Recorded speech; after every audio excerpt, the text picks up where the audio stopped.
Shrimad Bhagavatam class 220 സ്കന്ധം 10 ആദ്യത്തെ അധ്യായം തന്നെ, ആദ്യത്തെ ഭാഗം തന്നെ, അതിലെ 18ാമത്തെ അധ്യായം. ബലരാമൻ പ്രലംഭാസുരനെ കൊല്ലുന്നു. അപ്പോൾ ഇത് വേറൊരു സന്ദർഭത്തെ പറ്റി പറയുകയാണ്. നമ്മളൊന്ന് ഓർക്കണം, ഇതെല്ലാം കൊളോണിയലിസം കഴിഞ്ഞിട്ട് ലോകത്തിൻ്റെ ഒരു ഭാഗത്ത് നടക്കുന്ന കാര്യങ്ങളാണ്. കൊളോണിയലിസത്തിന് ശേഷമുള്ള അല്ലെങ്കിൽ അതിനടുത്തുള്ള കാലഘട്ടത്തിൽ സംഭവിച്ച കാര്യങ്ങളാണ്. ലോകത്തിൻ്റെ ഒരു ഭാഗത്ത് ഒന്നിൽ ശ്രീ സുഗൻ പറയുകയാണ്,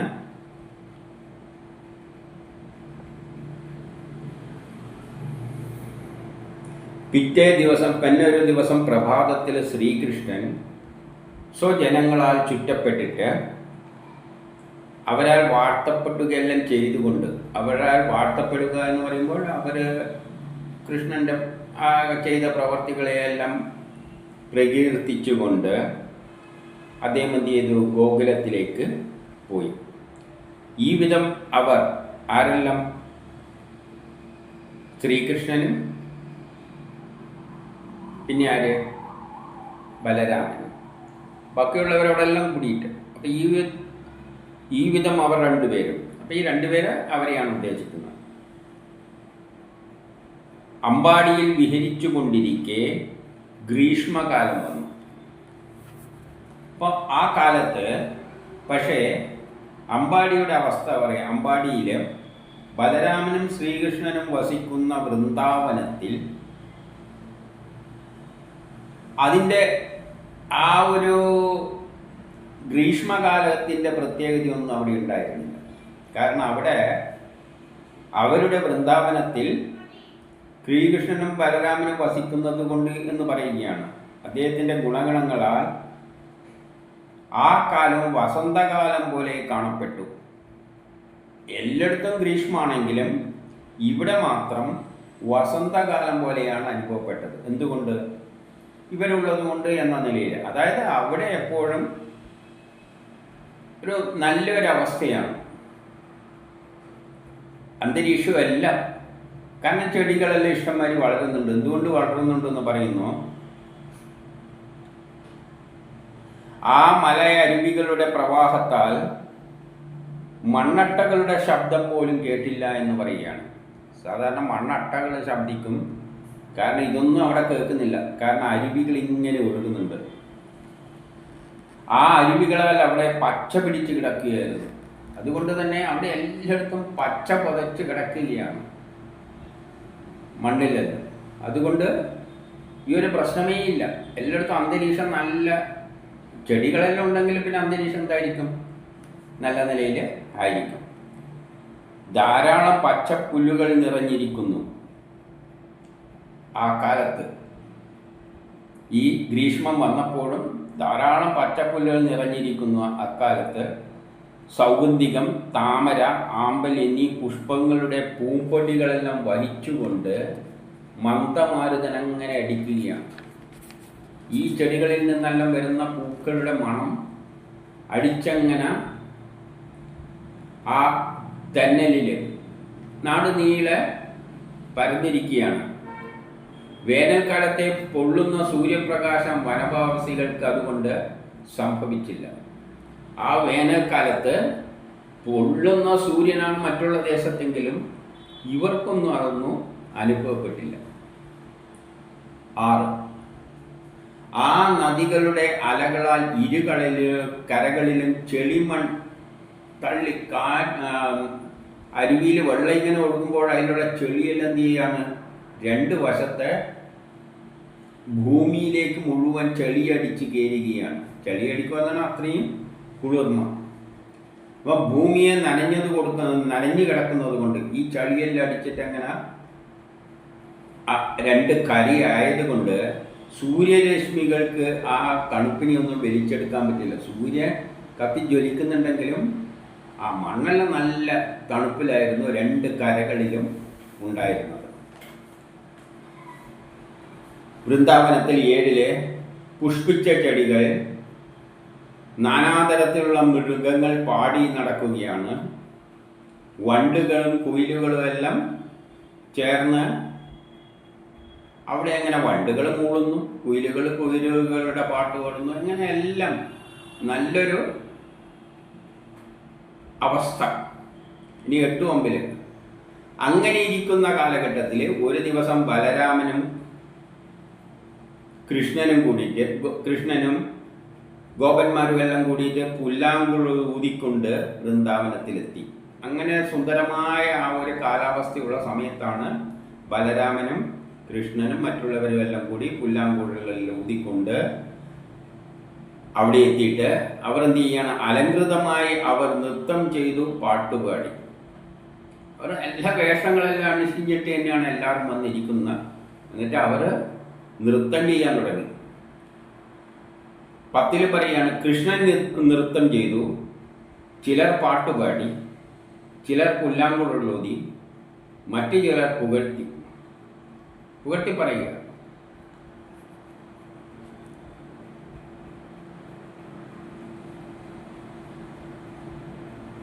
ഇനി 11 പറയാണ്, ഗോപജാതിയിൽ മറഞ്ഞിരുന്നവനും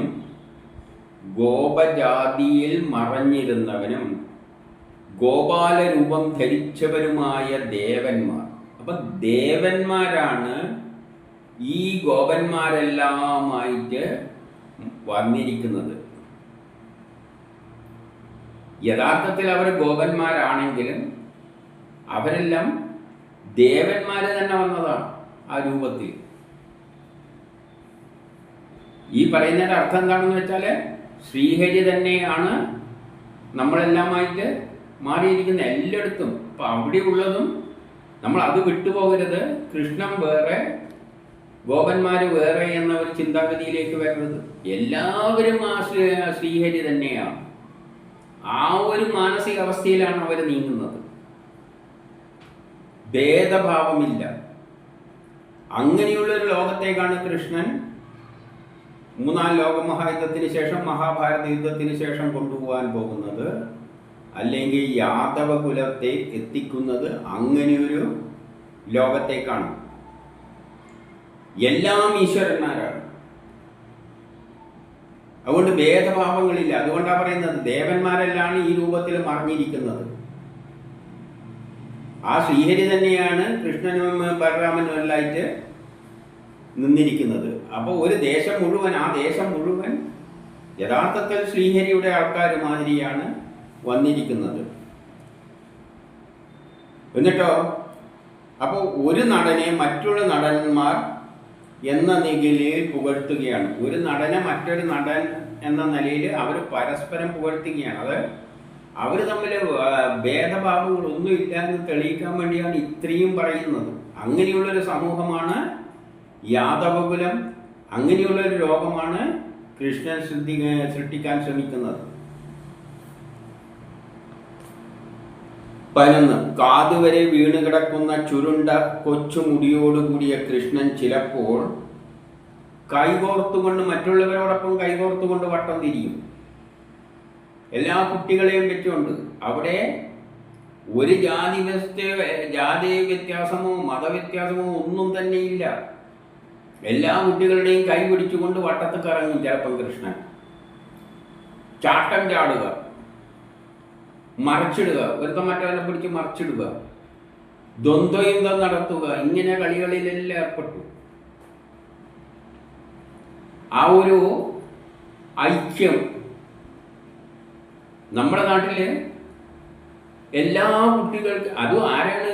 ഗോപന്മാരുടെ കുട്ടികളാണ്, കർഷക. അവരിൽ മാത്രമേ ഈ ഐക്യം ഉണ്ടാക്കാൻ പറ്റൂ. നമ്മുടെ നാട്ടിൽ ഒന്ന് ചിന്തിച്ചു നോക്കിയേ, ഇങ്ങനെ കൂട്ടുകൂടാൻ പറ്റുമോ? ഒരു ദേശത്തിലുള്ള പഞ്ചായത്തോ ഗ്രാമോ മുനിസിപ്പാലിറ്റിയോ കോർപ്പറേഷനോ അവിടെയുള്ള എല്ലാവരും കൂടിയിട്ട്, അല്ലെങ്കിൽ ഒരു ദേശത്തിൽ വീട്ടിലുള്ള എല്ലാവരും കൂടി കൈകോർത്ത് ഇങ്ങനെ നടക്കുന്ന കാര്യമാണ്.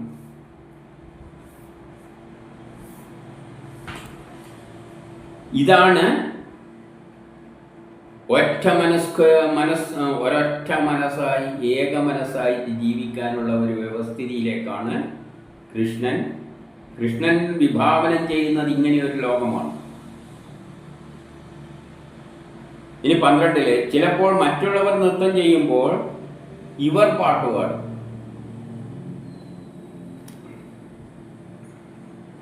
ഇനി 13-14 ചിലപ്പോൾ മറ്റുള്ളവർ അനങ്ങാതെ വ്യക്തി പോയിട്ട് ഇരിക്കും. ചിലപ്പോൾ ചിലവരെന്ത് ചെയ്യും, തൊട്ട് കളിക്കുക, പോയി തൊട്ട് കളിക്കുന്ന, അല്ലെങ്കിൽ കണ്ണുപൊത്തി കളിക്കുക, പക്ഷി മൃഗാദികൾ പ്രവർത്തിക്കുന്ന മാതിരി പ്രവർത്തിക്കുക, ചിലപ്പോൾ മിമിക്രി കാട്ടുന്നതെന്നെല്ലാം പറയുന്ന അവസ്ഥയിലേക്ക്, തവളച്ചാട്ടം, ഊഞ്ഞാല്, രാജാവായിട്ട് അഭിനയിക്കുക, ഇങ്ങനെ എല്ലാം ഉള്ള കളികളിലാണ്. പലതരം കളികൾ ഇവിടെ പറഞ്ഞു വെക്കുകയാണ്. 15 ഇപ്രകാരം അവർ രണ്ടുപേരും നദികൾ, പർവ്വതങ്ങൾ, പർവ്വത പ്രദേശങ്ങൾ, തടാകങ്ങൾ ഇതെല്ലാം കടന്നുകൊണ്ട് വനത്തിൽ അങ്ങനെ സഞ്ചരിച്ചു. ഗോക്കളെ മേയിച്ചുകൊണ്ട് നദിയും കുന്നും എല്ലാം കടന്നുകൊണ്ട് അവരങ്ങനെ സഞ്ചരിച്ചു. 16 ഇങ്ങനെ ഗോക്കളെ മേയിച്ചും കളിച്ചും കൊണ്ടിരിക്കുമ്പോൾ പ്രലംഭൻ എന്ന ഒരസുരൻ അവരുടെ ഇടയിൽ ഗോപവേഷം ധരിച്ച് വന്നു. ഒരസുരൻ അവരുടെ ഇടയിൽ ഗോപവേഷം ധരിച്ചു വന്നു. അവരിൽ ഒരാളായിട്ട് വന്നു. എന്തിനു വേണ്ടിയാണ് വരുന്നത്? നല്ല ഉദ്ദേശത്തിലല്ല. അപ്പം ഒരു നാട്ടിലെ ജനങ്ങൾ ഐക്യത്തിൽ നിൽക്കുമ്പോൾ, അവരെ ഭയക്കുമ്പോൾ ഭരണാധികാരികൾ ചെയ്യുന്ന പണിയാണ് ഏതെങ്കിലും ആയാലും ഒരുത്തനെ പിടിച്ചിട്ട് തല തിരിച്ചിട്ട് അതിൽ സ്പ്ലിറ്റ് ഉണ്ടാക്കിക്കുക. ഈ തന്ത്രങ്ങളാണ് പ്രയോഗിക്കുക. ഇതെല്ലാം നമ്മൾ ചരിത്രത്തിൽ കാണുന്നതന്നെ. വേണ്ട, സിനിമയിൽ നോക്കിയാൽ മതി. ആരെങ്കിലും ഒരാളെ നാട്ടിൽ നല്ലൊരു അധർമ്മത്തിനെതിരായി പോരാടുമ്പോൾ മറ്റുള്ള എതിർപക്ഷത്തുള്ളവരെന്ത് ചെയ്യും, ഇവനിലൊരുത്തിനെ എടുത്തുകൊണ്ട് ഗ്രൂപ്പ് ഉണ്ടാക്കി കളിക്കും. അതാണിവിടെ അസുരൻ എന്തായി വന്നത്? ഗോപന്മാരുടെ ഇടയിൽ ഗോപവേഷം ധരിച്ചു കൊണ്ടുവന്നു. ആ കാലഘട്ടത്തിൽ ജനങ്ങളെല്ലാം ഇങ്ങനെ ഒറ്റ ഐക്യത്തിൽ നീങ്ങുമ്പോൾ അതിൽ നിന്നും ഇടക്ക് ആളുകളെ വേർപെടുത്തി പുതുതായിട്ട് തമ്മിൽ തല്ലിക്കാനുള്ള അവസരം ഉണ്ടാക്കുക. അങ്ങനെയാണത് പൊളിക്കാൻ അവർക്ക് കഴിയുള്ളൂ. ആ ലെവലിലേക്ക് ഇത് ആ ദേശത്തിൽ വളർന്നു കഴിഞ്ഞു. ആർക്കെതിരായിട്ടുള്ളതാണെന്ന് ഓർക്കണം. എന്തിനാണ് കൃഷ്ണൻ വന്നിരിക്കുന്നത്? ആ ഭരണത്തിൻ്റെ തലപ്പത്തിരിക്കുന്ന കംസനെ വധിക്കാൻ വേണ്ടിയിട്ട്. 17 എല്ലാം അറിയാവുന്ന കൃഷ്ണൻ. ആ പറയുന്നതിൻ്റെ അർത്ഥം എന്ന് പറഞ്ഞാൽ കൃഷ്ണനാണ് ഇതെല്ലാം ഇങ്ങനെ പോവുള്ളൂ എന്ന് ഓൾറെഡി പ്ലാൻ ചെയ്ത് വെച്ചിരിക്കുകയാണ്. ലോകം ഇങ്ങനെ പോവുള്ളൂ, ഏത് കാലഘട്ടത്തിലും ഇത് ഇങ്ങനെയെല്ലാം തന്നെയാണ് പോവുക. അതുകൊണ്ടാണ് എല്ലാം അറിയുന്ന കൃഷ്ണൻ തന്നെയാണ്, ഈ പ്ലാനും എല്ലാം ഉണ്ടാക്കി വെച്ചിരിക്കുന്ന കൃഷ്ണൻ തന്നെയാണ്, അത് തച്ചുടക്കുന്നതും കൃഷ്ണൻ തന്നെയാണ്. അപ്പോൾ എല്ലാം അതുകൊണ്ട് ഇതൊന്നും ഇല്ലാതായി. ഇതെല്ലാം കാണും, പക്ഷേ അതുകൊണ്ടൊന്നും തടുക്കാൻ പറ്റില്ല. ഇപ്പോൾ അമേരിക്കയിൽ തന്നെ കഴിഞ്ഞ ദിവസം എത്ര ലക്ഷം ജനങ്ങളാണ് ഇറങ്ങിയിരിക്കുന്നത്. ആരാണ് ഇവരെ ഇറക്കിയത്? ഭരണപക്ഷവും പ്രതിപക്ഷവും ഇല്ല, റിപ്പബ്ലിക്കനും ഡെമോക്രാറ്റും ഇവരൊന്നുമല്ല. ഇറങ്ങിയത് ജനങ്ങളാണ്. അവരുടെ പ്രശ്നങ്ങളെ കൊണ്ട്, താരീഖ് കൊണ്ട് നട്ടം തിരിയുകയാണ്. സാധനങ്ങളൊന്നുമില്ല, വിലക്കയറ്റം കയറുന്നു. അപ്പം ജനങ്ങൾ എന്ത് ചെയ്യുകയാണ്? ഇറങ്ങിയാണ്. ഞാനാണ് ഇതിൻ്റെ പിന്നിൽ. ആ കാലം തന്നെയാണ്, കാലം അങ്ങനെയാണ് പ്ലാൻ ചെയ്ത് വെച്ചിരിക്കുന്നത്. അപ്പോൾ എല്ലാം അറിയുന്ന കൃഷ്ണൻ അതൊന്നും അറിഞ്ഞില്ല എന്ന ഭാവത്തിൽ അവനോടൊപ്പം ചങ്ങാത്തം കൂടി. കൃഷ്ണന് മനസ്സിലായി ഇതെല്ലാം ഇങ്ങനെ തന്നെ സംഭവിക്കുള്ളൂ. ഇപ്പം ഇനിയിപ്പോൾ നാളെ അമേരിക്കയിൽ നിന്നുണ്ടാവും, ഇതിനെതിരായിട്ട് വേറൊരു പ്രക്ഷോഭം ഉണ്ടാവും, ട്രംപിനെ അനുകൂലിച്ചുകൊണ്ട്. ഇതെല്ലാം സ്വാഭാവികമാണ്. കുറേ പേരെ എടുത്തിട്ട് ഇനിയോ എന്നിട്ട് 18 പറയാണ്, പിന്നെ ഗോപന്മാരെ അടുത്ത് വിളിച്ചിട്ട് പറഞ്ഞു, പ്രായത്തിനും ശക്തിക്കും അനുസരിച്ച് 2 പേരായിക്കൊണ്ട് നമുക്ക് കളിക്കാം. പ്രായത്തിനും ശക്തിയെല്ലാം അനുസരിച്ചിട്ട് നമുക്ക് 2 ഗ്രൂപ്പായിട്ട് കളിക്കാം. അപ്പോൾ ഗോപന്മാർ കൃഷ്ണൻ്റെയും രാമൻ്റെയും സംഘത്തലവന്മാരാക്കിയിട്ട്, അപ്പം ഗോപന്മാർ പറഞ്ഞാൽ രണ്ട് സംഘത്തലവൻ, രണ്ട് ഗ്രൂപ്പ്, ഒന്ന് കൃഷ്ണൻ്റെ ഗ്രൂപ്പ്, ഒന്ന് ബലരാമൻ്റെ ഗ്രൂപ്പ്. ചിലർ കൃഷ്ണൻ്റെ കൂട്ടത്തിലും മറ്റു ചിലർ ബലരാമൻ്റെ പക്ഷത്തും ചേർന്നു. വഹിക്കുക, വഹിക്കപ്പെടുക, അതായത് തോക്കുന്നവരെ വഹിക്കണം, മറ്റേ തോറ്റാള് ജയിച്ചാള് മുതുകത്ത് കയറ്റിയിട്ട് നടക്കണം കളികളിൽ. ഇതാണ് തത്വം. എന്നീ വിവിധ കളികൾ, അതെല്ലാം അടക്കമുള്ള വിവിധ കളികളാണ്. അതിൻ്റെ ഫലം എന്താണെന്ന് വെച്ചാൽ തോറ്റവര് തോറ്റ ആള് മറ്റവനെ ചുമന്നുകൊണ്ട് നടക്കണം. അങ്ങനെ പലവിധം കളികൾ അവർ നടത്തി. ഈ കളികളിൽ ജയിച്ചവർ തോറ്റവരുടെ പുറത്ത് കയറുന്നു, തോറ്റവർ അവരെയും ഏറ്റു നടക്കുന്നു. ഇനി 22 കൃഷ്ണൻ മുതലായവർ ഉള്ളതുകൊണ്ടും കൃഷ്ണൻ മുതലായവർ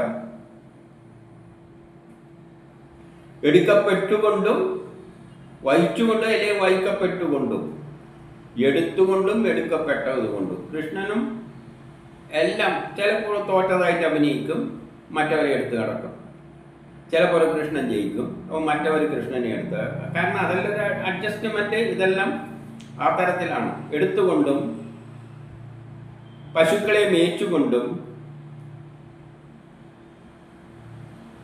ഭാണ്ഡീരകം എന്ന ഒരു പേരാലിനടുത്തെത്തി, ആ സ്ഥലത്ത് എത്തി. ഇനി 23 ബലരാമന്റെ സംഘത്തിലെ 2 പേര് ശ്രീഭാമാവ്, വൃഷഭൻ മുതലായവർ കളികളിൽ വിജയികളായപ്പോൾ കൃഷ്ണാദികൾ അവരെ പ്രത്യേകം എടുത്തു. ഇനി 24 ശ്രീകൃഷ്ണനെ ചെറുത്തുക്കാൻ കഴിവില്ലെന്ന കരുതി ശ്രീകൃഷ്ണനോട് ഏറ്റു നിന്ന് കഴിഞ്ഞാൽ കാര്യം നടക്കില്ല എന്ന് മനസ്സിലാക്കിയ അസുരൻ, നേരത്തെ പറഞ്ഞ അസുരൻ ബലരാമനെ എടുത്തുകൊണ്ട് നടന്നു. അങ്ങനെ തോറ്റ്. അപ്പോൾ ശ്രീകൃഷ്ണനെ എടുത്തുകൊണ്ട് നടക്കുന്നത് ശരിയല്ല, കാര്യം ശരിയാവില്ല എന്ന് കണ്ടുകൊണ്ട് അയാൾ തോറ്റപ്പോൾ എന്താ ചെയ്തതെന്ന് വെച്ചാൽ ബലരാമനെ എടുക്കാൻ തയ്യാറായി. ബലരാമനെ എടുത്തുകൊണ്ട് നടന്നു. ഇറങ്ങേണ്ടുന്ന ദിക്കിൽ നിന്നും വേഗത്തിൽ അപ്പുറത്തേക്ക് പോയി. അപ്പം ബലരാമനെ എടുത്തിട്ട് ഇത്ര ദൂരം നടന്നിട്ട് ഇറക്കണം എന്നാണ് വകുപ്പ്. അത് ചെയ്യാതെ അവനെ എടുത്തുകൊണ്ട് ഒരൊറ്റ ഓട്ടങ്ങ് ഓടി ബലരാമനെ. 25 പറയുകയാണ്, പർവ്വതരാജനെ പോലെയുള്ള ബലം കരുത്തുള്ള ബലരാമനെ ചുമന്നുകൊണ്ടിരുന്ന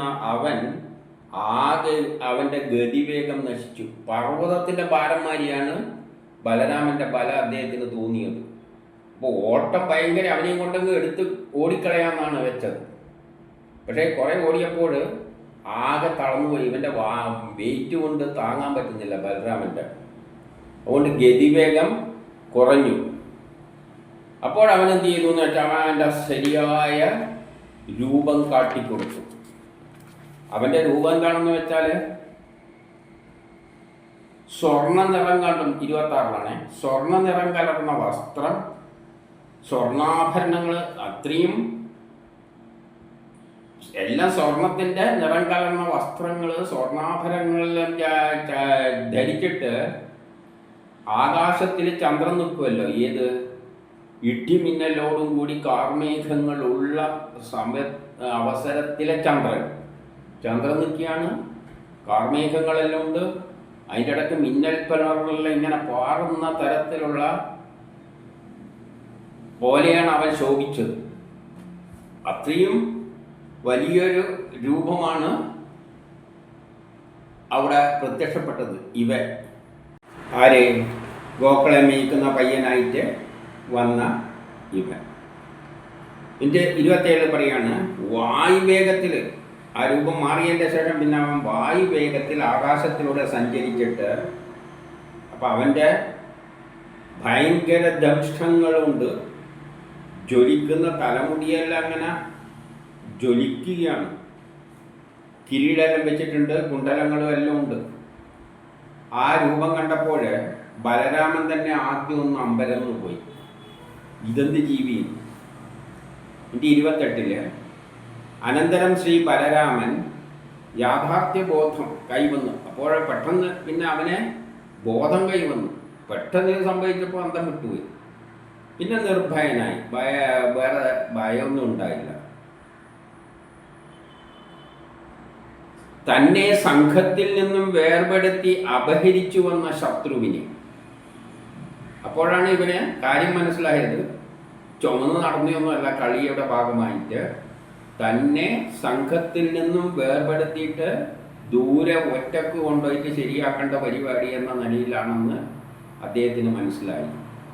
അവനെന്ത് ചെയ്തു? ഇന്ദ്രൻ വജ്രത്താൽ പർവ്വതത്തെ തകർക്കുന്ന പോലെ അവൻ്റെ തലയിൽ നല്ലൊരു അടി വെച്ചു കൊടുത്തു ബലരാമൻ. അപ്പോൾ 29 പറയാണ്, അപ്പോഴവൻ്റെ തലമണ്ട തകർന്ന് വായിൽ നിന്നും രക്തമെല്ലാം ഛർദ്ദിച്ച് ബോധം കെട്ട് നിലത്ത് വീണു.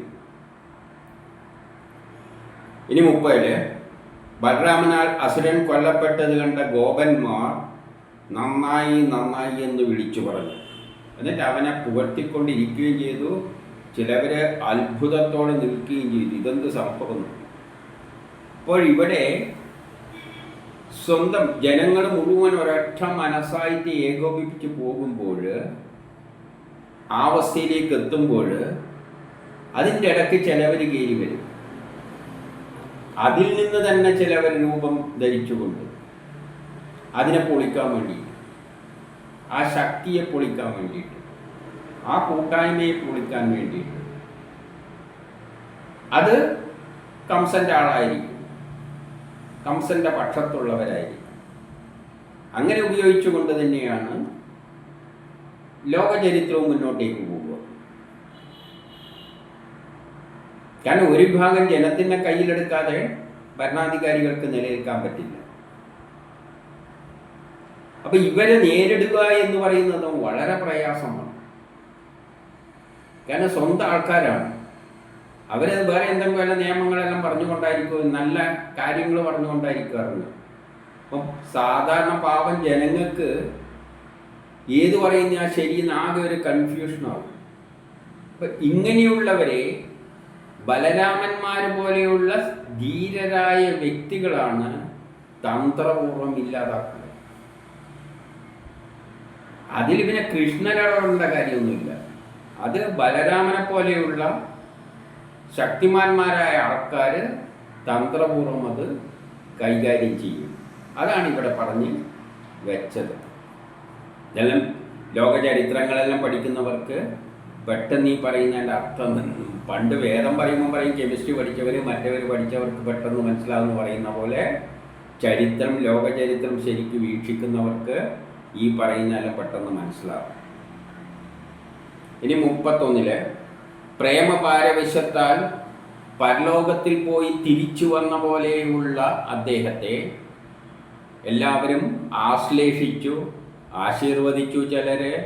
എന്നിട്ടോ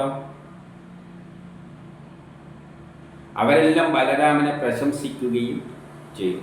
ഇനി 32 മഹാപാപിയായ പ്രലംഭാസുരൻ കൊല്ലപ്പെട്ടപ്പോൾ ഏറ്റവും സന്തുഷ്ടരായ ദേവന്മാർ പുഷ്പവൃഷ്ടി നടത്തി. അപ്പം പിന്നെ അവസാനം പിന്നെ ദേവന്മാർ വന്ന് പുഷ്പവൃഷ്ടി, അവർ ഇതിനു വേണ്ടിയിട്ട് പുഷ്പവൃഷ്ടി നടത്താൻ വേണ്ടിയിട്ട് അവിടെ ഇരിക്കുകയാണ്.